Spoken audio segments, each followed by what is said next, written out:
Hea küsimus. Kindlasti see ei ole planeeritud. Lihtsalt elu on selliselt kulgenud, et kõikide tööde ja tegemiste laabumiseks on vaja tööjõudu. Ja antud hetkel puudub siis võimalus nüüd valida vastavalt sellele, milline siis isiku tervislik seisund on. Ehk et me leidsime väljapääsu selles, et teeme selle nimel rohkem tööd, et iga inimene, kellel on vajatavad oskused, leiaks tööd meie juures. Lühike vastus sellele küsimusele oleks kindlasti ja, aga see teema on natukene laiem. Ehk et tõesti, tööjõupuuduse korral me ei tee oma valikut lähtuvalt sellest, milline tervis on inimesel, vaid millised on tema oskused ja võimekus.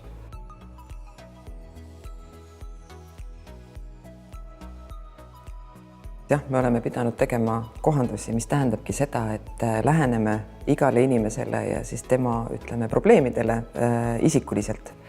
Ja kindlasti on sinna kaasatud tervesse sellesse protsessi palju kolleege koha peal ja muidugi ka küsime nõu, oma ala spetsialistid, et mis esimesel juhul kohe võiks välja öelda ja meelde tuleb, on töötervishoiuarst.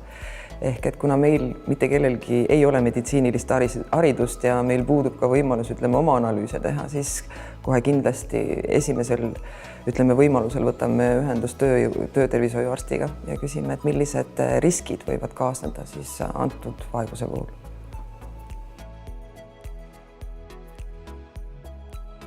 Õmbleja amet toob endaga kaasa väga suured riskid kätele, eelkõige siis randmepiirkonnale.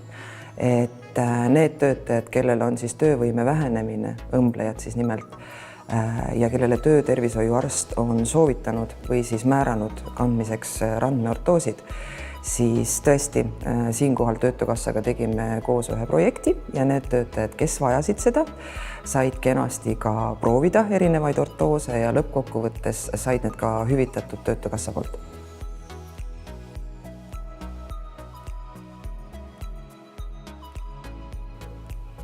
Kõik töötajad vajavad tööandja hoolt, lähenemist, tuge ja positiivseid kommentaare oma töö kohta, arvan mina.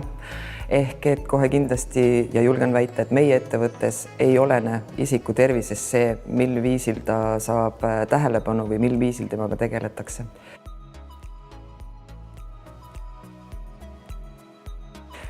Väga heaks näiteks ja mis mul koheselt meelde tuleb, on see, et kui meie liikumispuudega kolleeg vajas proteesi vahetuseks rahalisi vahendeid, et oma finantseeringu osa tasuda, siis meie kollektiiv pani seljad kokku ja me leidsime selle võimaluse teda toetada.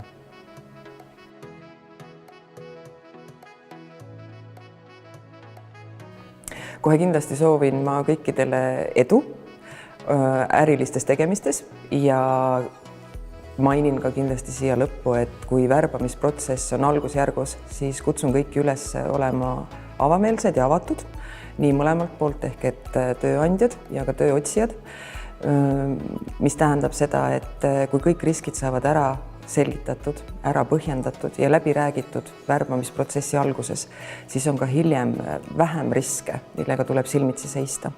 Et väga hea, aus ja otsekohene kommunikatsioon on edu võtmeks.